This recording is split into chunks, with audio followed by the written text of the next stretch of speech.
The wagon train left Anna Bailey behind on a Tuesday morning in the spring of 1872, and she did not realize it until the sound of the rolling wheels had already faded into the vast, indifferent silence of the Wyoming territory. She had walked a short distance from the camp at dawn to collect water from the creek that ran parallel to the trail, a narrow ribbon of cold mountain snowmelt that cut through the sage-covered flatland. She had her tin pail and her wool shawl pulled tight against the bite of the early morning air, and she had told herself she would be back before the breakfast fire was even stirred properly. But the path had wound around a bend in the land, and by the time she filled the pail and made her way back through the brush, the spot where 30 wagons had been circled the night before was nothing but a field of crushed grass, wagon wheel ruts in the mud, and the cold ash of a dozen cook fires. Anna stood at the edge of that emptiness for a long time. She was 23 years old, and she had been born in Missouri, and she had never in her entire life felt so small against the sky.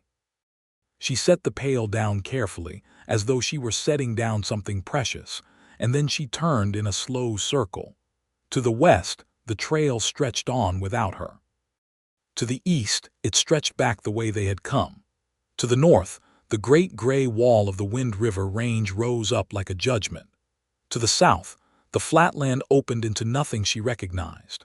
She had joined the wagon train in Fort Bridger 3 weeks prior, paying the last of the money she had inherited from her mother to a wagon master named Harold Prout, a stout, hard-eyed man who had promised safe passage to the Oregon Territory. She had no family left in Missouri, no husband, no prospects in the East, and a belief, stubborn and bright as a coin in the sun, that the West held something better for her. She had sold her mother's silver candlesticks and her father's pocket watch, and she had packed what she could carry into a single trunk, and she had climbed onto the back of a supply wagon and told herself that everything from this point forward would be chosen by her and not handed to her by circumstance. And now circumstance had made its response. She picked the pail up again. There was no sense in letting the water go to waste. She spent the first hour telling herself they would notice her absence and come back. Harold Prout was a man of business, and she had paid her full fare. Surely someone would remember Anna Bailey and her quiet presence near the back of the wagon line. Surely the woman named Clara Hutchins who had shared her fire 3 evenings would say something. But the horizon stayed empty and the wind came up from the north, carrying the smell of pine sap and cold stone and nothing else. By midday, she had taken stock of what she had. She wore a brown wool dress, sturdy boots that laced to the ankle, her shawl, and a small canvas satchel she had been carrying across her body when she went to fetch the water. Inside the satchel was a folding knife her father had given her before he died, a small tin of matches, a stub of candle, a handkerchief, and a piece of hardtack she had pocketed from supper the night before.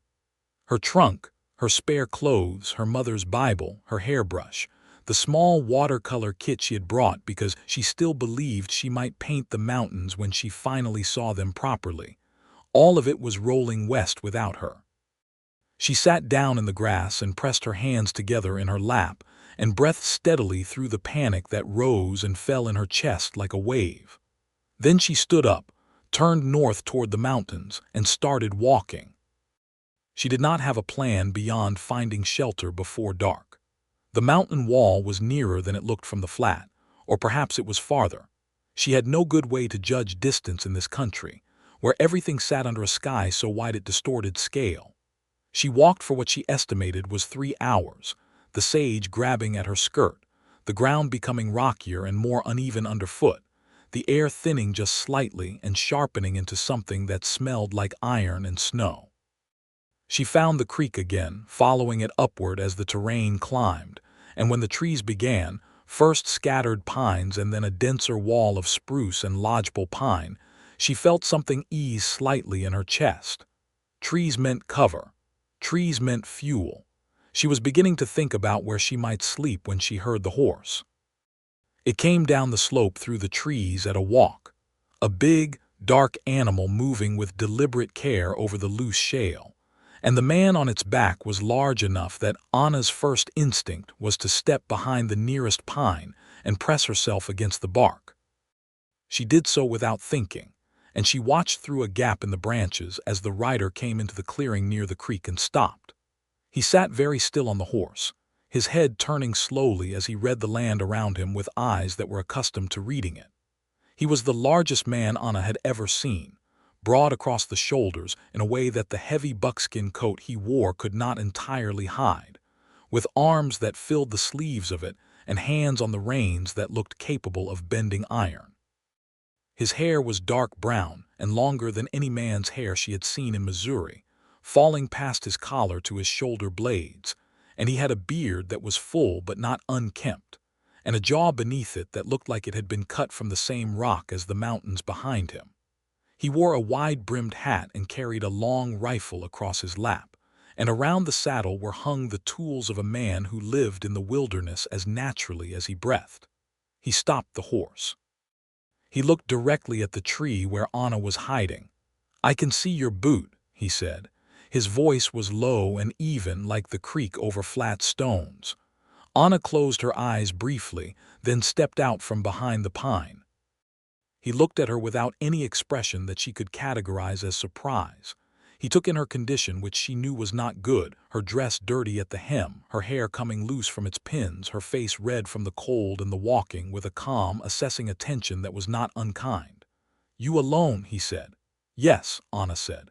Her voice came out steadier than she had any right to expect. "Wagon train. I went to fetch water and they left without me." Something moved across his face.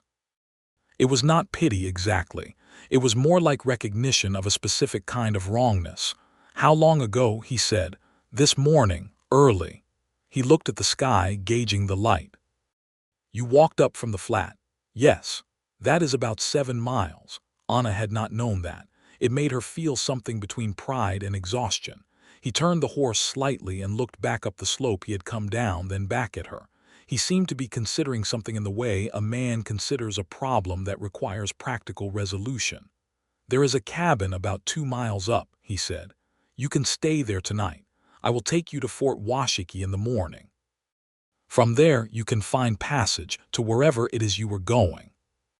It was the most words he had spoken at once, and they were delivered plainly without ceremony, which Anna found, given the circumstances, deeply reassuring. "I am Anna Bailey," she said. "Amos Ford," he replied. He swung down from the horse in a single fluid motion, and standing on the ground he was even larger than he had appeared on horseback, a full head and a half taller than Anna, and built like someone who had spent years at hard labor in the open air, which, she would later learn, was precisely what he had done.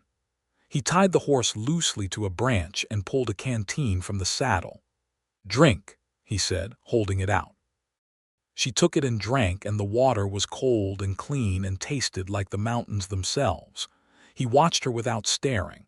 He had a way of observing without making a person feel observed, which Anna noticed because she had been observed in patronizing ways by enough men in her life to recognize the absence of it. "Can you ride?" he said. "I have ridden before, yes." "Good." He took the canteen back, stoppered it, and returned it to the saddle. Then he held out his hand to help her mount, and when she took it, she registered the roughness of it and the warmth of it and the absolute certainty in the grip. He helped her up into the saddle and then swung up behind her, because the horse was not built for 2 side by side and the terrain was steep, and he took the reins on either side of her without crowding her and clicked the horse forward, and they rode up into the mountains as the late afternoon light turned the snow on the peaks above them to amber and rose. Anna did not speak for a while. Neither did Amos Ford. The horse moved steadily upward, and the trees closed around them, and the wind dropped as they got deeper into the timber, and the sound of the creek followed them uphill until it didn't. "Have you lived here long?" Anna said, when the silence had become comfortable enough to break without shattering it. 12 years, he said. "Alone." A pause. "Mostly." She did not push further. There was a weight to that single word, "mostly," that told her it was not the whole story, and that the whole story was not hers to ask for yet. The cabin appeared without warning, which was perhaps its greatest virtue, because it sat so naturally against the hillside and among the spruce trees that it seemed to have grown there rather than been built. It was a solid structure, more solid than Anna had expected, with a stone fireplace and a proper door and shuttered windows and a lean-to attached to one side where she could see a woodpile that stood taller than she did.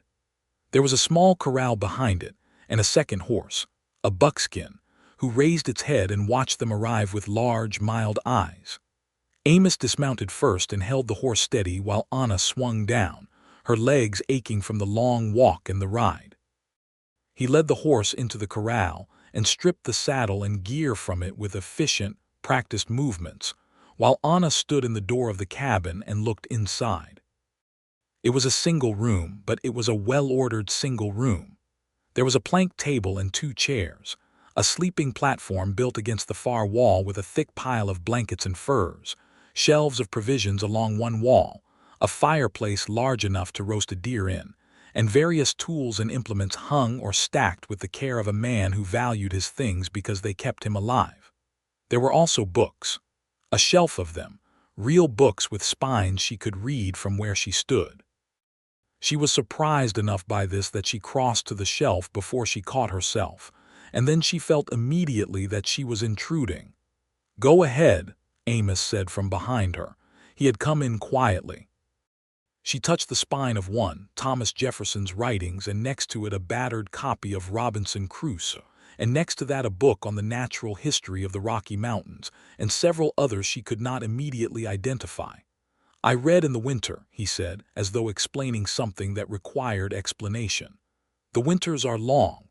"I know," Anna said, and then corrected herself. "I mean, I imagine they are." He moved to the fireplace and knelt before it and began building a fire with the calm competence of someone who had done it 10,000 times, which he had. Within minutes, a good fire was going, and the cabin began to warm. "Sit," he said, gesturing to one of the chairs. She sat. She was more tired than she had allowed herself to feel while she was walking, and now that she was still and warm and not dead, the tiredness hit her all at once like a weight dropped on her shoulders. He cooked.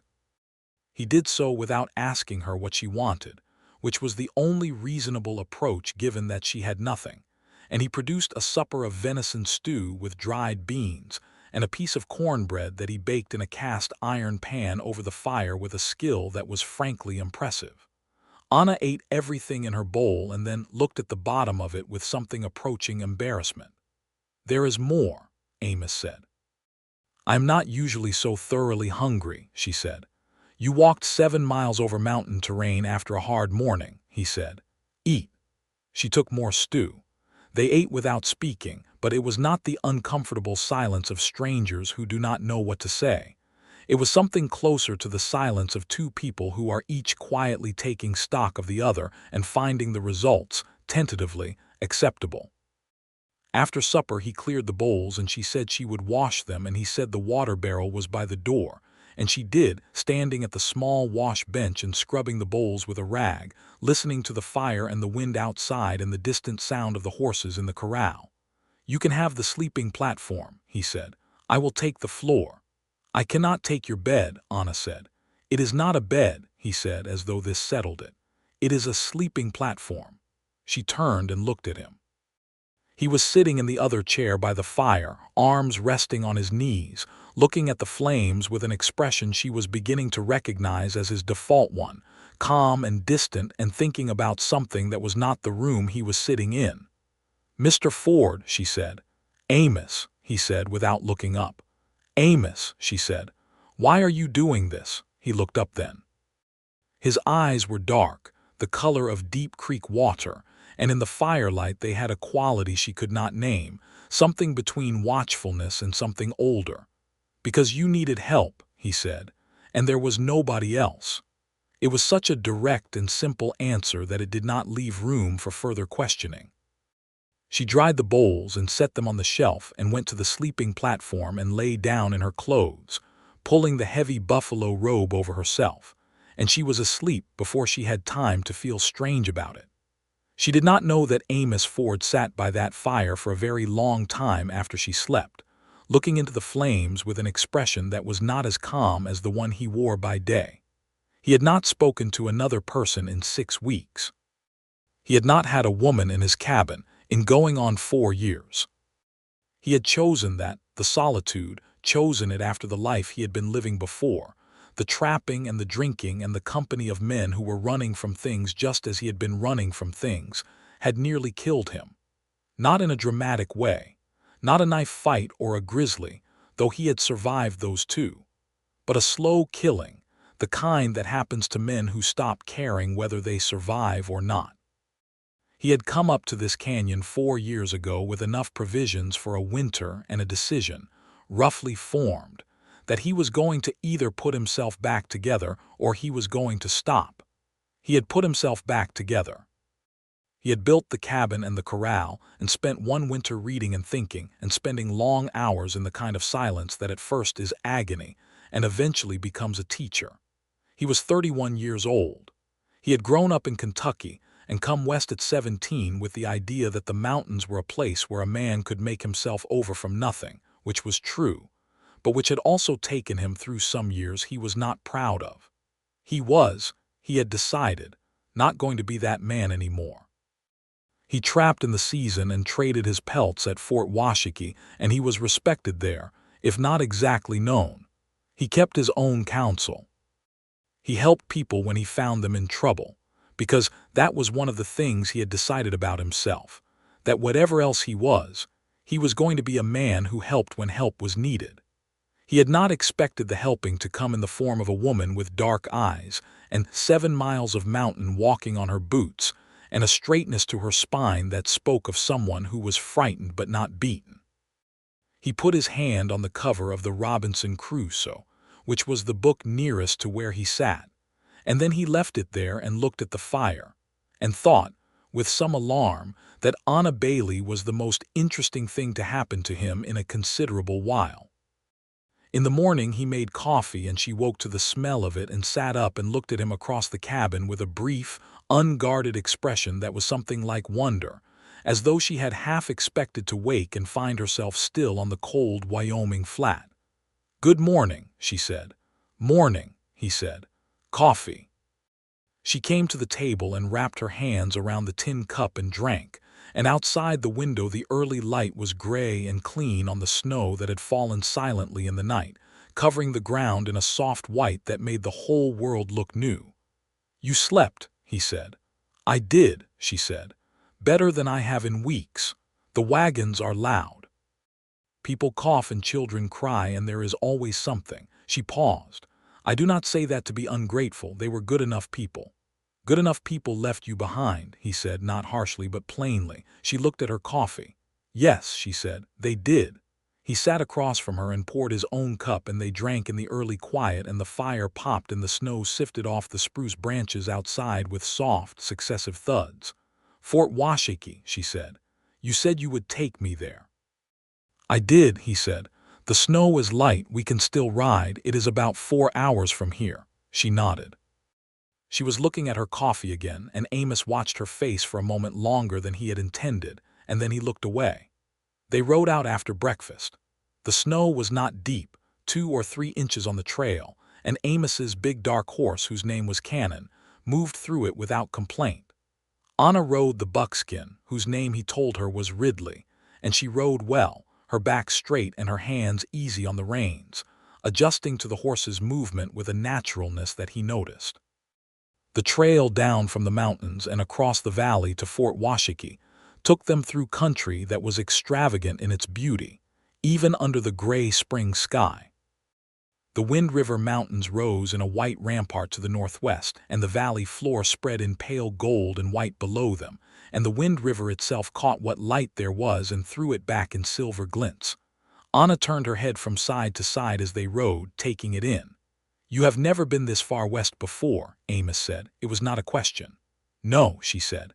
"I grew up in Missouri. I have seen the Ozarks. I thought those were mountains." She looked at the Wind Rivers. "I was mistaken." He almost smiled. She saw it, the slight change at the corner of his mouth, and it struck her as the kind of smile that was rare on that face, and therefore worth more than the smiles that come easily. Fort Washakie was the government agency for the eastern Shoshone, and it sat in the valley of the Wind River with the solid, practical look of a place that understood its own importance. The Shoshone under Chief Washakie had signed the Treaty of Fort Bridger in 1868, and the Wind River Reservation was their land, and the agency fort that served them was a working place, not a military garrison, with a trade post and an agency building and a few permanent structures and the cabins of men who worked or traded there. Amos was known there. The agent, a man named Thomas Greer who had been there 4 years and seemed genuinely committed to treating the Shoshone fairly, which was not the universal standard among Indian agents in that era, came out to greet them when Amos rode in. "Ford," Greer said, "early for you. What's the situation?" "This is Anna Bailey," Amos said. "Left behind by a wagon train out of Fort Bridger. I found her on the mountain yesterday afternoon. She needs to know about passage to Oregon." Greer looked at Anna with the frank assessment of a man accustomed to evaluating difficult situations quickly. He was a thin, sandy-haired man in his early 40s with an honest face. "Miss Bailey," he said. "Or Mrs. "Miss," Anna said. "I am traveling alone." Greer's expression registered something complicated, which Anna had learned was the standard response of well-intentioned men to a woman traveling alone in the territory. She had stopped resenting it as much as she once had because she understood it came, at least in some cases, from genuine concern rather than condescension. "There is a supply train going west in 2 weeks," Greer said. "They pass through here on the way to the territorial capital. From there you could get north to Oregon eventually, but it would be a long wait." "2 weeks," Anna said. "There is nowhere immediate, Miss Bailey," Greer said with some apology. "This is Wyoming territory. We are not exactly a crossroads." Anna looked at the fort around her, at the handful of low buildings and the wide, empty country in every direction, and then she looked at Amos Ford, who was sitting on his horse with the patient solidity of a man who has learned to wait for things. "Is there somewhere I could stay?" she said. "And could I be of use while I wait? I can cook and sew, and I kept accounts for a merchant in Missouri for 2 years. I am not a person who sits idle." Greer looked at her with increased respect. "Mrs. Greer might be glad of the company," he said, "and there is always work at the agency." He turned to Amos. "You staying, Ford?" Amos was quiet for a moment. "A few days," he said, in a tone that suggested this was a decision being made in real time. "I have pelts to trade." It was true that he had pelts to trade. It was not entirely the reason he was staying. He did not examine that distinction very closely. The days at Fort Washakie unfolded with a rhythm that Anna found surprisingly sustaining. She helped Mrs. Greer, a kind, capable woman named Alina who had followed her husband west with her jaw set and her eyes open, with cooking and mending, and the endless small tasks of a household on the frontier. She helped at the agency records in the afternoons, her handwriting neat and her arithmetic sound, and Thomas Greer told her on the 3rd day that she was more useful than the assistant he had sent back east the previous fall. Amos traded his pelts and received a fair price and then did not leave. He found reasons. The bay horse had thrown a shoe. There was weather coming. He needed provisions for the summer season. Each reason was legitimate, and each one also happened to mean that he was present in the evenings when Anna sat with the Greers after supper, and he found himself, for the first time in years, talking. Not long speeches, that was not in his nature, but words. He answered her questions about the mountains with a quiet precision that was informative rather than instructive, because he had no interest in talking down to her, and he found that she asked very good questions, the kind that indicated she was listening to the answers and building on them.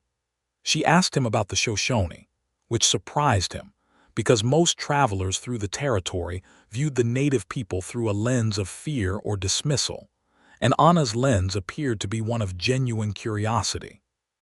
"Chief Washakie is a remarkable man," Amos told her one evening. They were sitting on the low fence of the corral, the sunset doing extraordinary things to the mountains behind them, because Wyoming sunsets are not modest.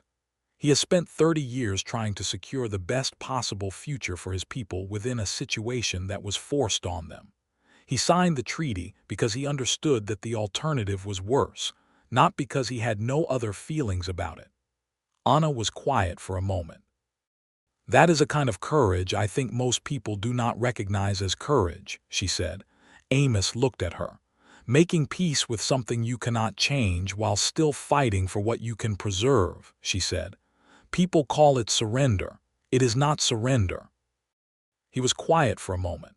"No," he said, "it is not." She had been in the West for a month and a few days, and she was already understanding something it had taken him years to see. He turned back to the sunset so she would not see his face. By the end of the first week, she was walking out in the evenings and he was walking with her, not by design but by the kind of gradual, unspoken agreement that happens between two people who keep finding themselves going in the same direction. She told him about Missouri, about growing up with a father who was a merchant and a mother who read books and a childhood that was comfortable enough but narrow, in the way that childhoods in small towns can be narrow, where the horizon is defined by what the town considers possible, and Anna had always been able to see further than that horizon, which had made her not entirely comfortable and not entirely welcomed. "They thought I had ideas above my station," she said. "Because I read and because I did not pretend to be less than I was to make men feel better about themselves." "Were you engaged?" Amos said. He asked it in a neutral tone, but she caught something underneath it. "Once," she said, "he was a good man. He wanted a wife who would be grateful to him for choosing her, and I was not that woman, and it would not have been right to pretend to be." "No," Amos said, "it would not." She looked at him sideways.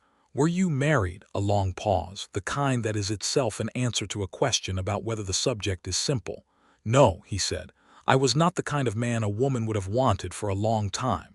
"And now," she said. He did not answer immediately. The silence stretched, and in it the evening wind moved through the sage. "I am working on being a different kind of man," he said at last. "I have been for 4 years." She looked at him steadily. He was looking straight ahead at the darkening valley, his big hands clasped together in his lap, and the wind moved his long hair across his shoulder. "I think you are succeeding," she said. He turned and looked at her, and neither of them said anything for a moment, and then Anna looked away at the mountains because she needed to look at something that was not his face. She had not planned on this. She had planned on Oregon, on a new start, on finding work as a school teacher or a bookkeeper in whatever town presented itself, on building a life out of her own 2 hands and her own determination. She had not planned on a mountain man with dark eyes and a careful way of being in the world that felt, somehow, like the opposite of everything she had been trying to escape. On the 9th day, Amos told her he was going to ride back up to his cabin to check on a trapline he had set before he came down, and that he would return by the following afternoon. Anna stood at the corral and watched him saddle Cannon and mount, and he settled into the saddle and looked down at her. "I will be back," he said. "I know," she said. He held her gaze for a moment, and then he nodded once and turned the horse and rode north toward the mountains, and Anna watched until the trees took him, and then she stood for a moment longer looking at the empty tree line. "He has not stayed this long in 4 years," Thomas Greer said from behind her, and she turned to find him standing with a cup of coffee, looking at the spot where Amos had disappeared with the expression of a man who is privately pleased. "He does this often. Come to trade," Anna said, keeping her voice even. "Twice a year," Greer said, "spring and fall. He arrives, trades, and leaves by the next morning, sometimes that same afternoon." He took a sip of his coffee. "9 days, Miss Bailey. I have known Amos Ford for 3 years, and I have never seen him stay 9 days." Anna did not say anything. She looked at the mountains. "He is a good man," Greer said. "He was not always, by his own accounting, though he has never been specific with me on that. But whatever he was before, he is a good man now." "I know," Anna said, which surprised her, because she had only known him 9 days, but it was the truest thing she could have said. Amos returned the following afternoon as he had said he would, coming down out of the trees on Cannon, with 2 pelts rolled across the back of the saddle that he had not had before. He saw her at the water pump and rode toward her, and she looked up and watched him come across the yard, this enormous man on his enormous dark horse, and felt something in the center of her chest that she recognized as something she needed to be careful with. "Everything all right," she said. "Fine," he said. Line was good, beaver mostly. He swung down. He was looking at her with something careful in his expression, like a man who has been away one day and spent part of it thinking. "You." "Fine," she said. They stood for a moment. "I need to tell you something," he said. She waited. "The supply train going west in 5 days," he said. "Greer confirmed it this morning before I rode out yesterday. You would get to the territorial capital, and from there is passage north eventually." He stopped. He was looking at her directly with those dark, steady eyes. "That is your best option for continuing west." "Yes," she said, "I know. I want you to have the best option," he said. "I want you to be able to get where you were going." She looked at him for a long moment.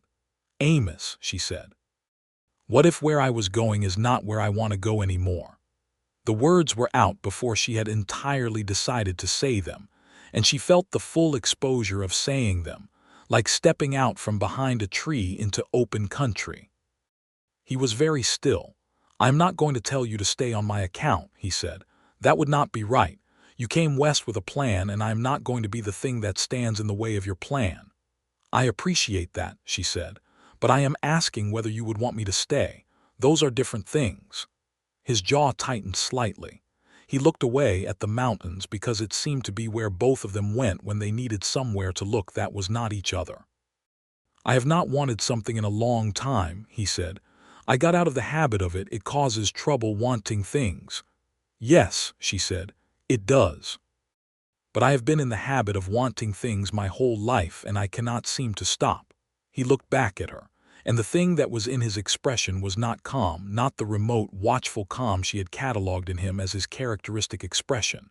It was something alive and uncertain and honest. "I would want you to stay," he said.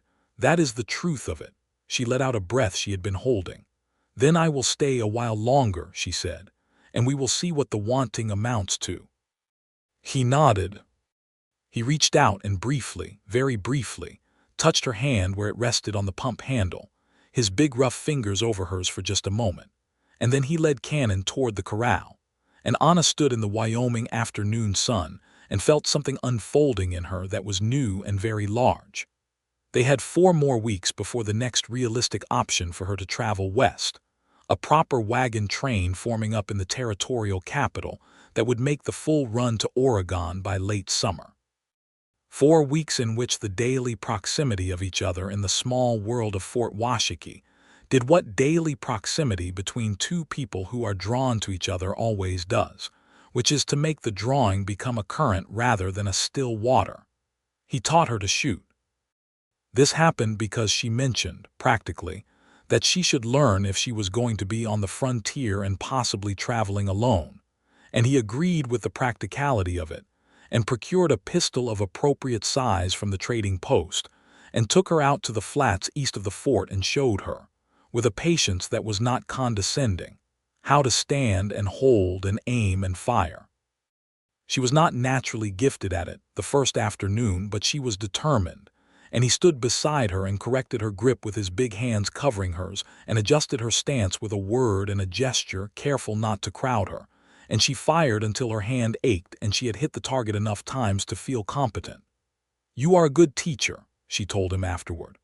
"I have not taught before," he said, as though this surprised him too. She taught him in turn to play chess. She had found a board in the Greer's parlor, and she challenged him one evening after supper, and he sat across from her with the skeptical expression of a man who is being invited to do something he expects to be bad at. And she explained the pieces with the same patience he had shown her on the flats, and they played for 3 hours, and he lost twice, but his third game lasted long enough that she had to work to beat him, and she could see from his expression that he was taking to it the way he took to everything, by thinking very carefully rather than by acting quickly. He came back every evening after that, and they played after supper while the Greers read and the fire burned, and the Wyoming night pressed itself against the windows. He was not a man of easy words, but he was a man of consistent presence. She had been in the company of men who talked beautifully and were not there when they were needed, and she had been in the company of men who said nothing and were not there either. Amos Ford said little and was always entirely there. When she was in the room, she had his attention, not in the way of a man who cannot look away, but in the way of a man who has decided she matters and behaves accordingly. One evening, 3 weeks in, he asked about her plans. "Oregon," she said. "I had thought to find work as a school teacher. There is a shortage out west, apparently. A woman with education can find a position in the new settlements." "You would be good at it," he said. "You are patient and you are not condescending." She looked at him.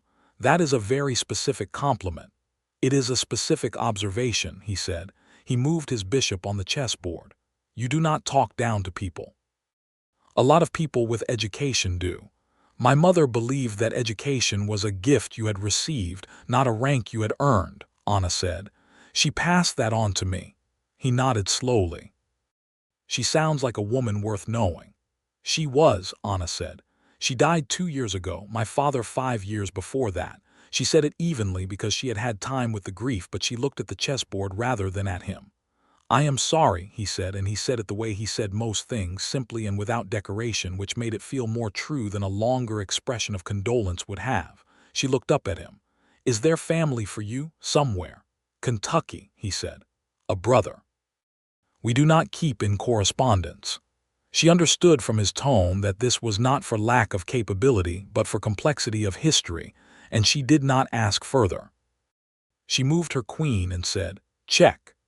He studied the board with a small exhale that was almost a laugh, and then he found his defense, and they played until the fire burned low, and when she said good night and went to the room the Greers had given her, he sat for a while longer at the board with the pieces exactly as she had left them, and he thought about a great many things.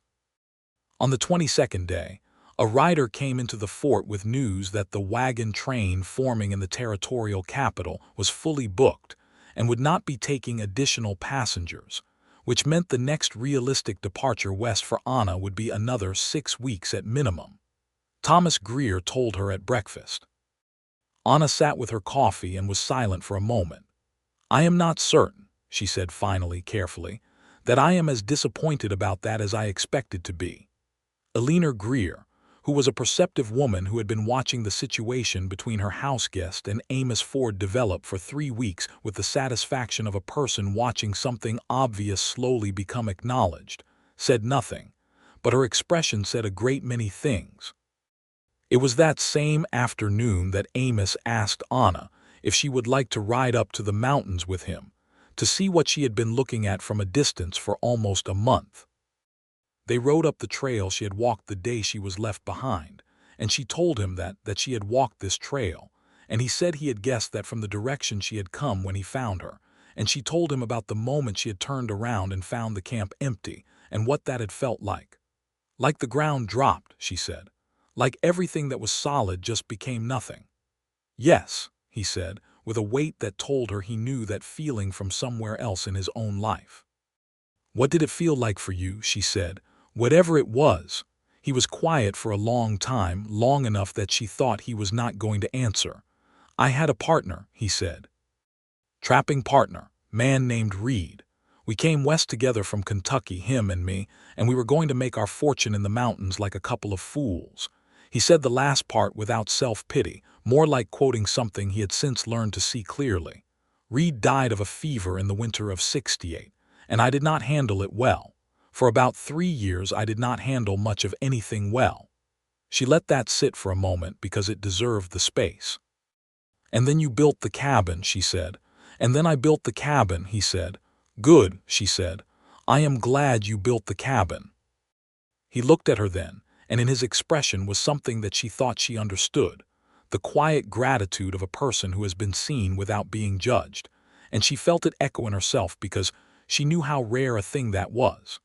They reached a high meadow where the snow was gone and the new spring grass was coming up green and bright, and below them the whole Wind River Valley spread out in the afternoon light, enormous and luminous and still. She drew Ridley up and sat looking at it, and for a while neither of them moved or spoke. "I came west because I believed there was something out here worth finding," she said. "I did not know what it was. I thought it might be a place, a town, a school, a future I could make with my own hands." She paused. "I am starting to think what I was looking for was not a place." Amos Ford was looking at the valley below, and then he turned and he was looking at her, and the afternoon light was in his dark eyes, and his dark hair was loose around his shoulders, and his expression was the most open she had ever seen it, all the careful distance gone from it. "Anna," he said. "Yes," she said, because it felt like an answer to something he was asking without the words for it. He reached across the space between the horses and took her hand and held it, his big warm hand around hers, and they sat in the high meadow with the Wind River Valley below them and the mountains above them, and it was one of the most complete moments Anna had ever lived. On the way back down the mountain, he said, "I want to ask you something, and I want you to know that the right answer is whatever is true for you." "All right," she said. "Stay," he said. "Not at the fort, here, in the mountains, with me." He said it carefully, like a man who has thought about the words for a long time and is now committed to them. "I understand this is not the plan you came west with. I understand I am offering you something that is a hard life and remote, and I am not always easy company, and the winters are very long." He paused. "But I would work every day of my life to make sure you did not regret it, and I would never, for any reason in the world, leave you behind." The last words were quiet, and she knew he was speaking to the specific shape of what had happened to her, to the specific wound of it, and she felt that he was also speaking something larger, that he was making a promise whose scope went beyond the literal leaving behind of a wagon train. She looked at him for a long time, this mountain man on his dark horse, with his long hair and his broad shoulders and his careful, honest face, who had spent 4 years building himself back into someone he could respect, and who was now looking at her with the most earnest and vulnerable expression she had seen him wear. "Amos Ford," she said, "are you asking me to marry you?" He met her eyes. "I am asking you to let me court you properly, and then yes, to marry me if you are willing." He paused. "I do not do things halfway." She felt a laugh rise in her, genuine and warm and full of something that was relief and joy, and a tenderness she had not expected to feel for anyone. "No," she said. "You clearly do not." She squeezed his hand. "Then yes, to the courting, and yes to what comes after. I have never wanted to do things halfway either." He squeezed back. It was a significant moment for a man whose grip had never before been used for something so careful. They came back to the fort in the long evening light, holding that agreement between them, and when Alina Greer saw their faces she set down her mending and said, "Oh, finally," in a tone that made Thomas Greer look up from his papers and then smile with the satisfaction of a man who is pleased with how things have worked out. The courtship lasted precisely 6 weeks, which in the Wyoming territory of 1872 was not considered an unreasonable interval, and in the context of what Anna and Amos already knew about each other, it was more than sufficient. They spent those weeks learning each other in the ordinary dailiness of life, which is where the real learning always happens anyway, not in the high moments but in the small ones, the way a person takes their coffee, and what they say when they are tired, and how they respond to small frustrations. Amos was, she discovered, a man of tremendous patience except when he thought something was being done badly when it could be done well, at which point he became quietly insistent in a way that she found more amusing than irritating. He was also, under the containment of his usual manner, capable of humor, the dry, quick kind that arrived without warning and left her laughing before she had realized the joke had been made. She was, he discovered, a woman who held her ground with a calm that was very different from stubbornness, because it was rooted not in pride but in knowing herself well, and she could change her mind when given good reason but could not be moved by pressure alone, which he respected enormously. She was also, and this surprised him every time, kind in an active way, the kind that noticed things and responded to them without being asked. He proposed to her formally on a warm May evening in the meadow above the fort, where the wild columbines had come up blue and white through the spring grass, and the mountains were lit in that last-of-the-day copper light that makes the Wyoming sky look like something no painter could justify putting on canvas.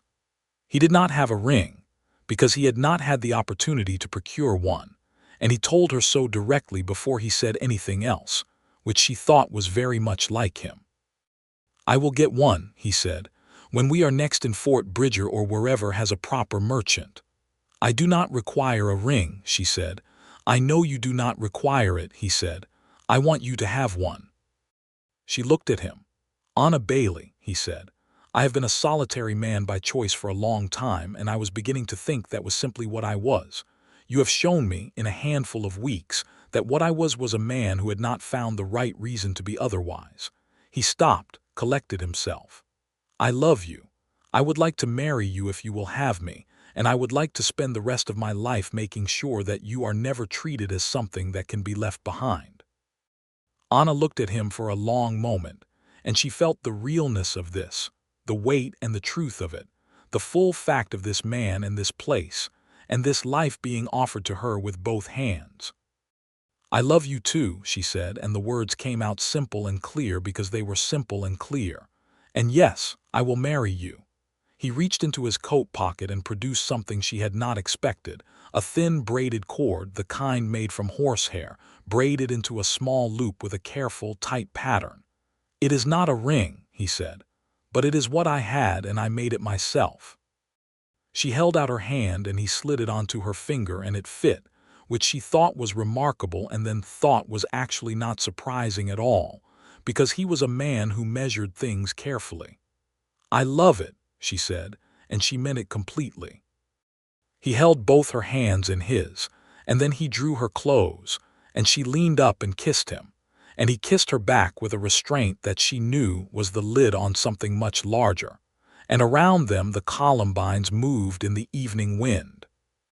They married 3 weeks later at Fort Washakie, with Thomas Greer presiding in his capacity as a federal agent with the authority to do so, and a leaner Greer standing as witness, and wiping her eyes in a manner she would have denied if challenged, and 3 Shoshone men from the agency who had come to know Amos and who attended with the composed dignity that was characteristic of their bearing. Anna wore her best dress, which was her only whole dress by this point, the brown wool she had been wearing the day she was left behind, washed and pressed as carefully as she could manage. And she had done her hair with the 2 pins she had left, and she wore the horsehair ring on her finger.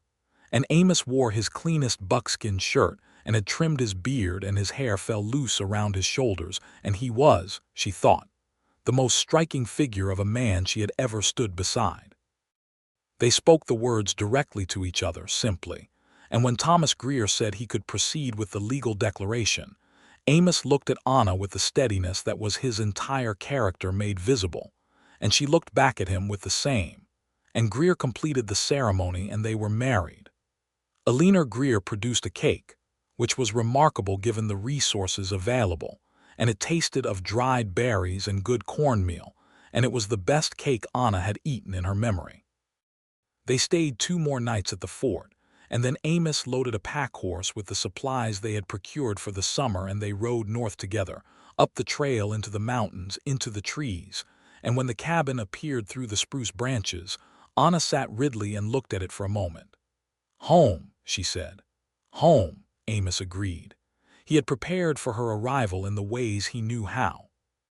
There was a new shelf on the wall, wider than the existing one, for the things she had acquired since arriving at the fort, including a second-hand copy of Jane Austen's Emma that Eleanor Greer had pressed on her as a wedding gift, and a small box of watercolor paints that Amos had ridden all the way to Fort Bridger to procure 2 weeks before the wedding, and presented to her the evening before they left.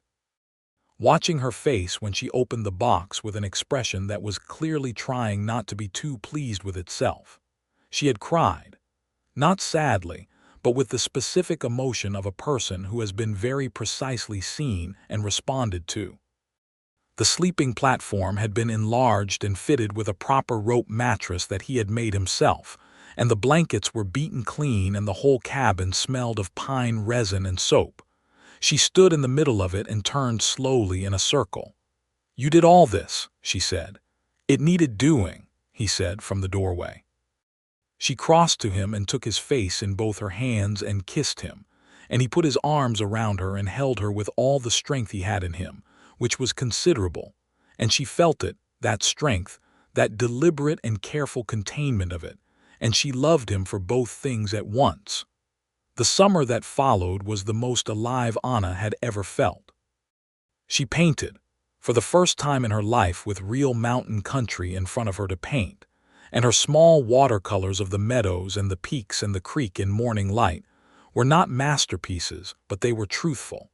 And she lined them up along the new shelf, and Amos looked at them each time he passed, with an expression she had learned to read as deeply pleased. She learned to make the things she needed to make in a mountain cabin, how to preserve the meat he brought back from hunting, how to manage the fire through the night when the temperatures dropped, how to make soap and patch leather and do a dozen practical things that her life in Missouri had not required of her.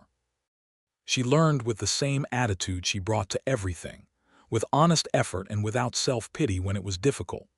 She also, quietly but persistently, organized Amos's supply records, which had been kept in a state of optimistic disorder in a single box under the table, and created a ledger that tracked provisions, trapline yields, trade values, and supplies needed. And when he found it one afternoon and looked through it, he sat down at the table and was quiet for a long moment.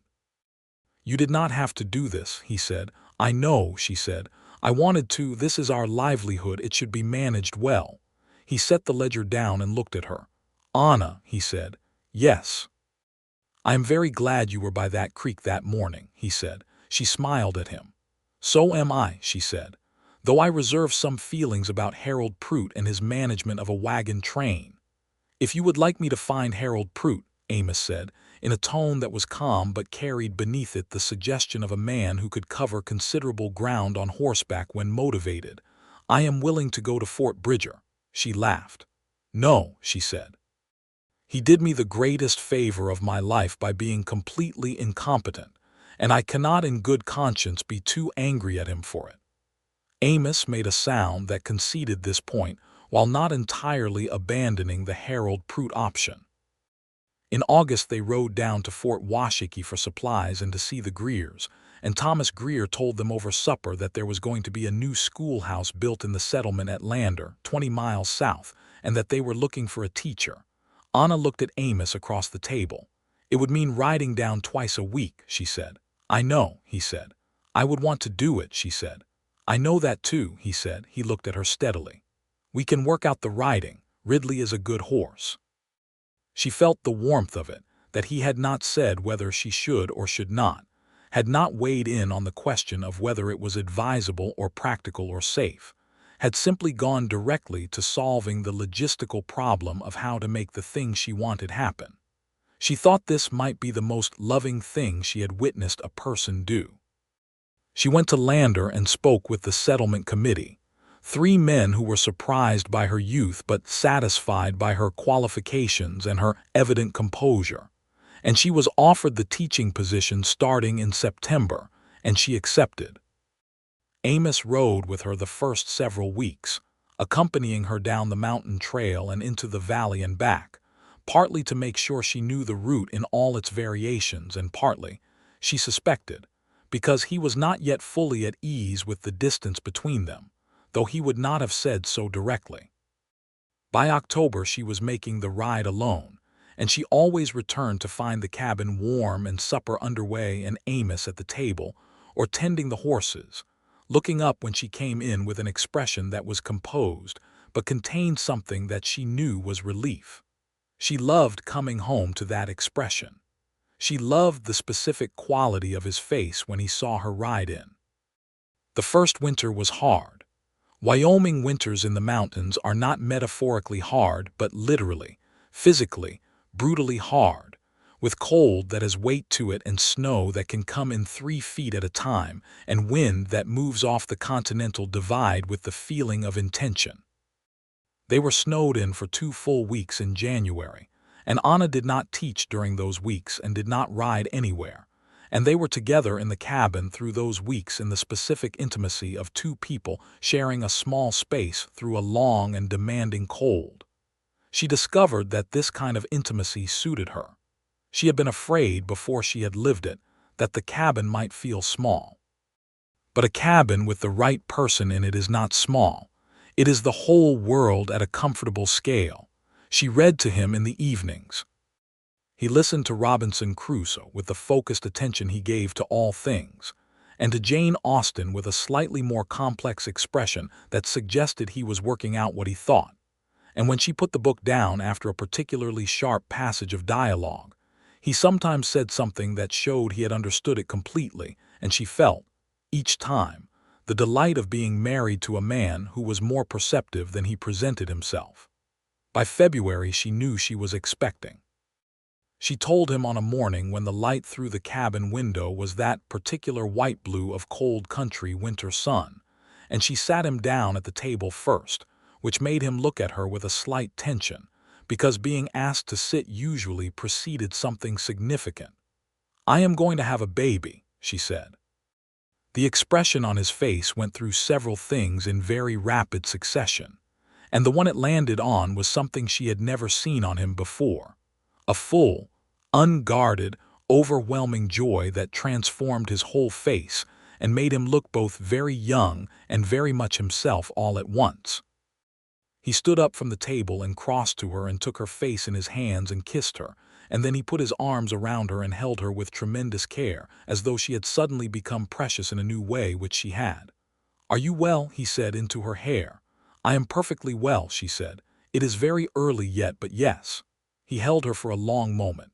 She could feel the heartbeat of him under her cheek steady and strong. "Anna," he said. "I know," she said.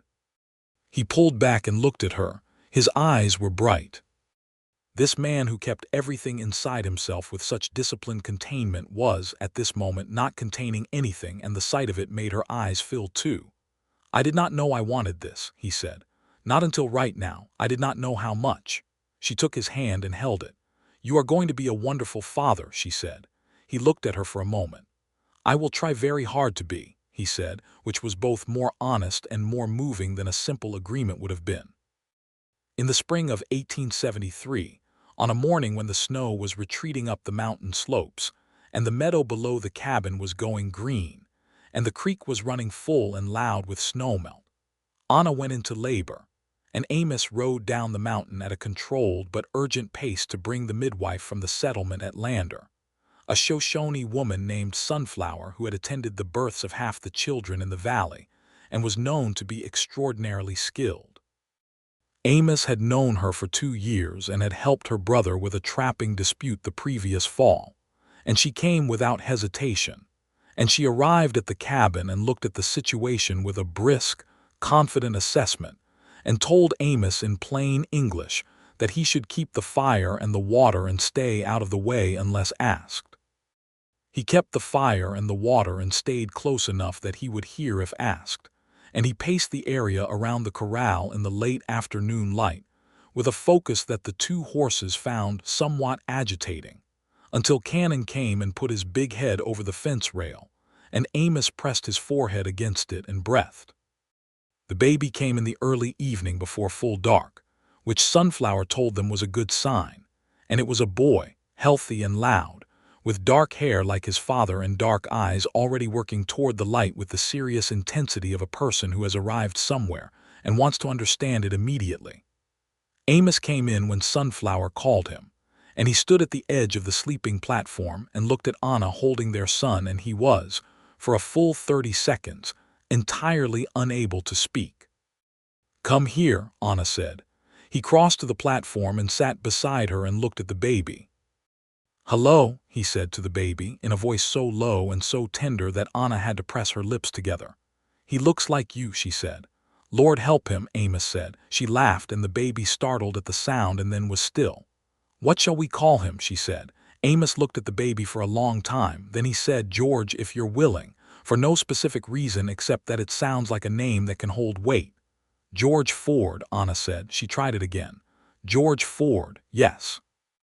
Sunflower ate supper with them, the four of them, Anna and Amos and George Ford and Sunflower, at the small plank table in the firelight, and outside the spring night settled over the mountains and the creek ran in the dark, and it was one of those evenings that closes around you gently and stays in memory. George was 3 months old when Amos first put him on a horse, which Anna observed from the doorway with an expression of mixed feelings. "He cannot sit up," she said. "I am holding him," Amos said, entirely unconcerned, supporting the baby against his chest while Cannon walked in a slow circle in the corral. George looked at the horse's ears with enormous attention. "He likes it," Amos said.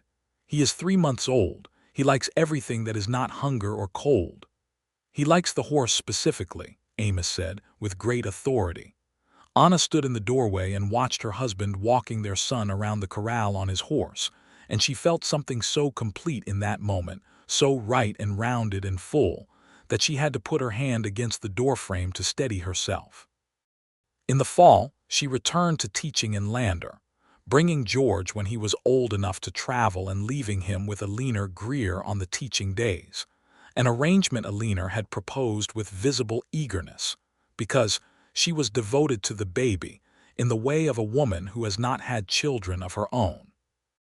Anna taught reading and arithmetic and the beginnings of history and geography to the 14 children of the settlement, ranging in age from 6 to 12, and she loved it with an uncomplicated passion that she recognized as vocation. She expanded the curriculum over the years as the settlement grew and more children arrived. She wrote to publishers in the East for proper school books, and she wrote to the territorial government about the establishment of a formal school with a proper building. And she was not the kind of woman who wrote a letter and then waited passively. She was the kind who wrote and then followed up and then rode to Lander to make her case in person when following up was insufficient. Amos watched her move through the world with the quiet, steady pride of a man who had always known this about her and was not surprised and was proud regardless. The settlement at Lander grew. The Wyoming Territory was changing in those years, the Transcontinental Railroad having been completed in '69, and the territory itself moving toward the kind of permanent, organized settlement that brings with it all the complications of organized life. There were now a merchant and a doctor and a proper post office in Lander, and a church, and the school Anna had advocated for was built in the spring of 1875, a proper single-room schoolhouse with 4 glass windows and a real blackboard. She stood in the new schoolhouse the morning before the first day of the school year and ran her hand along the blackboard, and then she wrote her name on it. Anna Ford, teacher. She stood back and looked at it. Anna Ford. She had been Anna Bailey for 23 years, and she had been Anna Ford for 3, and the name fit her in a way she had not fully understood names could fit a person until she was wearing the right one. She heard a sound at the door and turned. Amos stood in the frame, George on his arm, the boy now 2 years old and deeply interested in everything, pointing at the blackboard with the urgency of a person who has found something that demands comment. "That says Mama," Amos told George. George said something emphatic that was not yet a word. "It does say Mama," Anna confirmed. She crossed to them and took George and kissed Amos briefly and warmly. "Thank you for bringing him. He wanted to see the school," Amos said. "He has been talking about it since breakfast." "He has not been talking since breakfast. He has been producing sounds since breakfast." "Enthusiastic sounds," Amos said. "About the school." George pointed at the blackboard again and produced a very enthusiastic sound. "See," Amos said. Anna laughed and leaned her head against his shoulder for a moment, George between them, both of them looking at the blackboard with Anna Ford written on it in good clear letters. And outside the schoolhouse windows the Wyoming morning was bright and cool, and the mountains were still there, still enormous and still beautiful, exactly as they had been when she first saw them from the back of a wagon that was leaving her behind. She had not been left behind again. She would not be. That was the year Amos decided to expand the cabin significantly. It was a decision prompted partly by the growing presence of George, who was at the age where his personality was taking up considerable space, and partly by a private calculation about the future that he shared with Anna one evening after George had been put to bed. "I want to build a second room," he said. "For George," she said. "For George," he agreed. "And for whoever comes after George if they do." She looked at him across the table. The lamplight was warm on his face, and his dark hair was pushed back from his forehead, and he had a pencil in his hand and a rough drawing of the proposed addition on a piece of paper, because Amos Ford approached all practical matters with the same careful preparation. "I had been thinking about the same thing," she said. He looked at her with a question in his eyes. "The whoever comes after George part," she said. He set the pencil down. He looked at her in the way that she knew meant he was very focused on what she was saying and very glad of it. "How soon?" he said. "Probably by spring," she said. He was around the table before she had finished the sentence, and he crouched in front of her chair and took her hands and looked at her face. "Are you well?" he said, which was what he always asked first because she was always what mattered most to him first. "I am very well," she said. "Happy." "Good," he said. "Good." He built the addition through the fall, working in his methodical way every day that the weather allowed, and he finished it before the snow came. A proper second room with its own small hearth and a sleeping platform and shelves, and a window that looked out at the mountain slope. And when it was done, Anna stood in it and turned in a slow circle and said it was perfect, and Amos said it would do. George moved into the new room with a solemnity that was very like his father's, inspecting every corner and the shelves and the window view with focused attention before declaring it satisfactory. He was 2.5 and already showed strong signs of being a person who preferred to understand a thing fully before committing an opinion on it. The baby who came in the spring was a girl. Amos delivered her, in fact, because the birth came faster than expected, and there was no time to ride for Sunflower, who lived a day's travel away now that her family had moved further into the reservation. He delivered her with the same calm competence that he brought to all difficult situations, talking to Anna in a steady, low voice throughout. And when the baby arrived and he held her up and she announced herself with a clear, indignant cry, his hands were completely steady and his expression was the one Anna recognized from the morning of George's birth, that full, undone joy. "You are extraordinary," he said to Anna, and she was not sure he was aware he had said it aloud. "What is she?" Anna said. "She is exactly what she should be," he said. "She is perfect." "I mean, what is she, Amos? Is she a boy or a girl?" "Oh," he looked, "a girl." "A girl," Anna said and smiled, and held out her arms. They named her Clara for the Clara Hutchins who had shared Anna's fire on the wagon train, because Anna thought it was right to keep something of that journey in the life that had come from it. Clara Ford was, from the beginning, emphatically her own person. She cried at full volume and slept when she decided she would sleep, and from the moment she could move independently, she moved with the purposeful energy of someone who had a list of things to accomplish and a clear timeline for accomplishing them. George regarded his sister with the resigned but genuine affection of an older sibling who has not been given a choice about the new arrangement and has decided to make the best of it.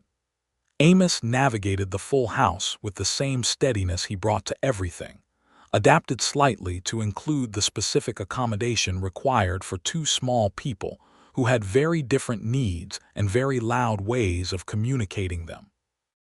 Anna watched him with George and Clara and felt every time the same thing, a kind of wonder at the man he was, at the distance between the man he had been by his own account and the man he was now, at the consistency of his choosing, every day, to be this. One autumn evening, when George was 5 and Clara was 2 and both children were in bed, and the cabin was quiet in the way it was only briefly every day, Anna and Amos sat by the fire. She was working on a letter to the territorial government about school funding, and he was mending a piece of harness, and the fire was good and the wind was outside where it belonged. She put down her pen and looked at him. "Do you remember the first night," she said, "when you told me to sit and you made supper?" He looked up, a small expression, the near smile. "I remember. I thought you were the most contained person I had ever seen," she said, "like a mountain in human shape. Solid and very, very private." He turned the harness in his hands, considering. "That is reasonably accurate for how I was. I did not know," she said, "whether you were going to be capable of this." She gestured at the room, at the sleeping children beyond the wall, at herself. "Of any of it." "Neither did I," he said honestly. "And," she said, he looked at her for a long moment. The firelight was warm on his face, on his dark hair that was streaked now with the first threads of gray at the temples, on his big hands where the harness lay forgotten. "I think," he said slowly, "that the right person does not just bring love with them.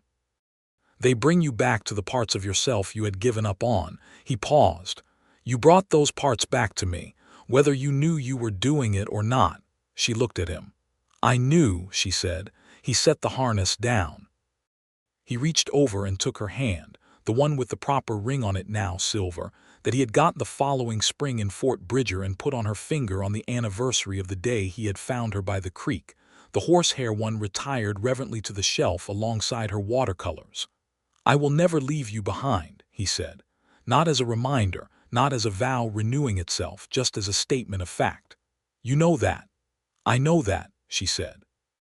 They sat in the firelight with their hands linked, and outside the Wyoming night was cold and enormous and full of stars, and inside the cabin they had built and the life they had made, everything was exactly where it should be.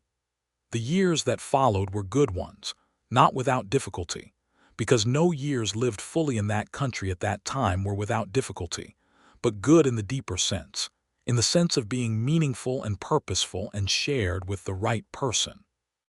George grew into a quiet, serious boy who learned to read at 4 and asked questions about geography and history that sometimes required Anna to consult her books before answering, which she considered a mark of real intelligence. He took naturally to the outdoor life his father lived, and Amos taught him trapping and tracking and woodcraft with a patient thoroughness, and George absorbed it with his characteristic focused attention. Clara grew into a girl who was entirely different, loud and swift and funny, with a laugh that could be heard across the meadow, and an opinion on everything, and a gift for drawing that Anna recognized with delighted surprise when Clara was 4 and produced, on a piece of paper she had helped herself to, a recognizable likeness of the family's dog. A shaggy gray animal named Sherman, who had arrived at the cabin in the summer of '75 as a stray and been adopted without discussion because he had made the decision for them. Anna framed the drawing and put it on the shelf with her watercolors. In 1876, the Wyoming Territory moved toward more formal structures of governance and settlement, and the town of Lander incorporated as a proper municipality. Anna's school became a public school, and she was the founding teacher of record, and the school board, made up of 5 prominent men who had initially been skeptical of a woman in the role, had long since been converted by the plain evidence of what her students could do.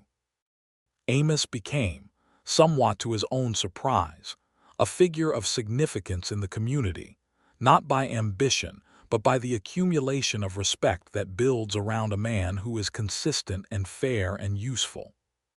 He served on the Lander Town Committee, which he found less fulfilling than time in the mountains but accepted as a responsibility, and he represented the interests of the trappers and the independent mountain men who still worked the high country and whose relationship to the changing West needed someone willing to speak plainly on their behalf. He was very good at speaking plainly. There came a day in the spring of 1878 when Anna was riding down to Lander for the first day of the new school year, a morning that was bright and cold with the last of winter in the air, and she turned Ridley on the trail and looked back at the cabin. Amos was in the corral with George, the two of them working with a young horse they were training, and Clara was sitting on the fence watching with her specific expression of total absorption. Amos looked up from the young horse and saw Anna paused on the trail, and he raised his hand. She raised hers back. She sat Ridley for a moment, looking at this scene, this exact composition of everything she had not planned and had found anyway, everything she had walked 7 miles through sage and mountain brush to arrive at, everything that had been waiting on the other side of being left behind. She turned Ridley back toward Lander and rode down through the morning, and behind her the cabin sat solid in the pines, and the mountains rose white and enormous against the clean blue sky. And Amos Ford watched the trail until it took her around the bend and she was gone. And then he went back to the young horse, and George said something, and his father laughed, a real laugh, easy and full in the mountain morning. That evening she came home up the trail in the long late light, and the smoke was coming from the cabin chimney, and the horses raised their heads as she rode in, and when she opened the cabin door the warmth and the smell of supper, and the specific beloved chaos of her family's evening broke over her like something she had been walking toward her whole life. George was at the table with a book. Clara was telling an involved story to Sherman the dog, who was listening with the tolerant attention of an animal who has accepted this as part of his function in the household. Amos was at the fire with a pot, and he turned when she came in and looked at her with that expression, the one that had not changed in 6 years, still the same relief and pleasure and something quieter beneath those, something enduring. "Good day," he said. "A very good day," she said. 12 children and 4 new books from the publisher in the East and a letter from the territorial superintendent saying they are considering funding a second teacher. He raised an eyebrow. "Progress," he said. "Progress," she agreed, and she crossed the room and kissed him, and Clara said from the floor that this was not interesting, and George said without looking up from his book that actually it was consistent with documented patterns of affectionate behavior between bonded adults, which was a sentence no 6-year-old had any business producing. And Amos turned back to the fire with the expression of a man who is profoundly, constitutionally satisfied with his life.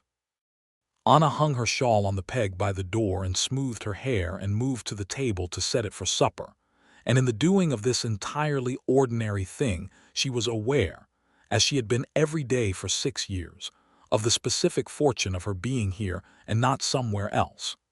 The wagon train had left her behind on a Tuesday morning in the spring of 1872. It was the best thing that had ever happened to her. She had walked 7 miles through Wyoming mountain country, cold and alone and frightened and refusing to be beaten, and she had found a creek. And by a creek she had found Amos Ford, a man who had spent 4 years putting himself back together in the wilderness and who had looked at her from his horse with calm, assessing eyes and said, "There is a cabin 2 miles up and I will take you to Fort Washakie in the morning." He had not taken her to Fort Washakie and left her. He had taken her to Fort Washakie and come back, and then come back again, and then asked her to stay, and he had meant it every time. He had meant it the way the mountains were there, the way the creek ran in all seasons, the way the sky over the Wind River Valley was still the widest she had ever seen, and still took her breath each time she stepped into it.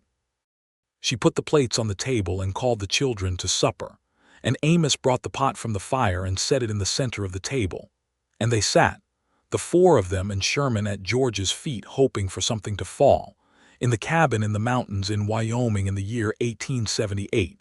And they ate supper as a family, and the fire was warm, and outside the mountains were going blue in the evening, and the first stars were coming out above the peaks, and not one of them, not for a single moment of that evening, was left behind.